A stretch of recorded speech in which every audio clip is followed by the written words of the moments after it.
Hello दोस्तों, कैसे हैं आप लोग। हमारी आज की कहानी का नाम है असमर्थ। अरे अरे, इतनी सारी खरीदारी कर डाली, हमें भी तो बताओ क्या क्या खरीद लिया। मुझे तो ऐसा लग रहा है तुमने कुछ छोड़ा ही नहीं। मेरा तो दिवाली पर अच्छा खासा दिवाला निकाल दिया मेरी श्रीमती जी ने। 7-8 शॉपिंग बैग से लदी अपनी पत्नी अंजना को देखकर पतिदेव भूपति ने हंसते हुए तंज कसा, जिसे सुनकर अंजना का मूड ऑफ हो गया। उसने बैग से एक तरफ पटके और कपड़े चेंज करने चली गई। कपड़े चेंज करके आई तो भूपति से बोली, मुझसे आपकी तरह कंजूसी नहीं आती। अब दीपावली का त्योहार है तो इतना खर्च तो होगा ही। अब आप हमेशा की तरह रोना मत रोने लगना। यार, मैं रोना नहीं रोता, बल्कि जो सच है वो समझाता हूँ। कुछ बचत भविष्य के लिए भी करो। मैं कमाता किसके लिए हूँ? अपने परिवार के लिए, लेकिन फालतू खर्चे करने में थोड़ा कंजूस हूँ। अच्छा, जल्दी से माँ बाबूजी और दिया दिव्यांश को आवाज दूँ, तब दिखाओ क्या क्या लाई हो सबके लिए। भूपति ने बात का रुख दूसरी तरफ मोड़ दिया, क्योंकि वो त्योहार के मौके पर अंजना को दुखी नहीं करना चाहता था। भूपति, बच्चों को आवाज दो, मम्मी पापा को आवाज मत दो, उन्हें अपने कमरे में आराम करने दो। वैसे भी मैं उनके लिए कुछ भी नहीं लाई। इस उम्र में वो कपड़ों का क्या करेंगे, जो है वही नहीं पहन पाते हैं। अंजना ने भूपति को रोकते हुए कहा और बच्चों को आवाज देने लगी।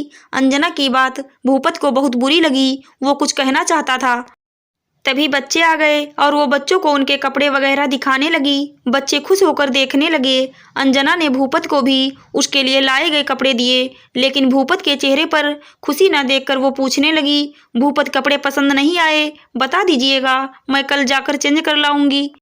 तब तक बच्चों ने सारे बैग्स खोल डाले और दोनों एक साथ बोले, मम्मा, दादी माँ और बाबा के लिए क्या लाई हैं? आप सबके गिफ्ट देख लिए, लेकिन दादी माँ और बाबा के गिफ्ट नहीं दिखे। बच्चों, दादी माँ और बाबा को क्या जरूरत, इसलिए नहीं लाई। अंजना खिसियाते हुए बोली, मम्मा, जरूरत कैसे नहीं है? आज ही बाबा मुझसे पूछ रहे थे कि तुम लोग कपड़े खरीदने कब जाओगे। हमें भी अपने लिए और तुम्हारी दादी माँ के लिए नए कपड़े खरीदने हैं। कितना समय हो गया हमने नए कपड़े नहीं खरीदे। बहू हमेशा यही कह देती है कि आप लोग तो घर पर ही रहते हैं, आपको नए कपड़ों की क्या जरूरत।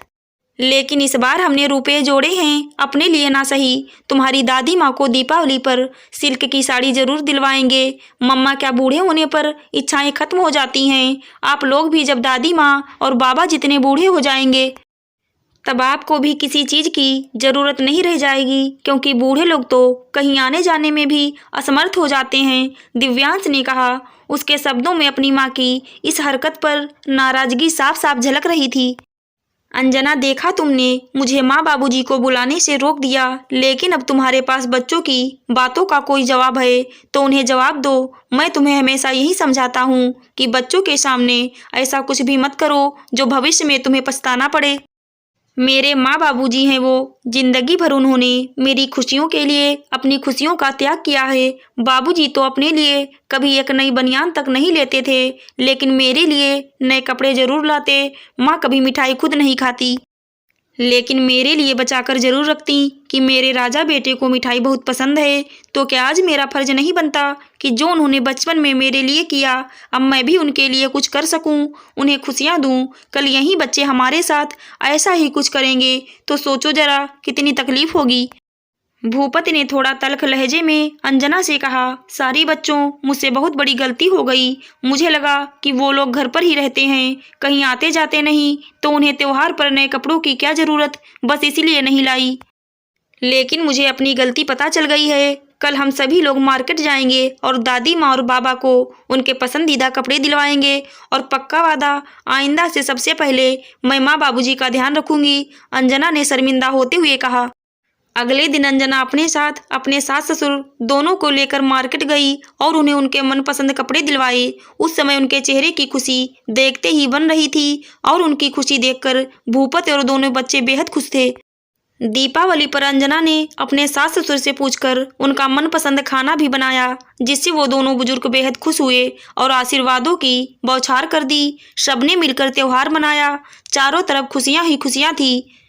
आशा करती हूँ दोस्तों आपको हमारी कहानी जरूर अच्छी लगी होगी। धन्यवाद।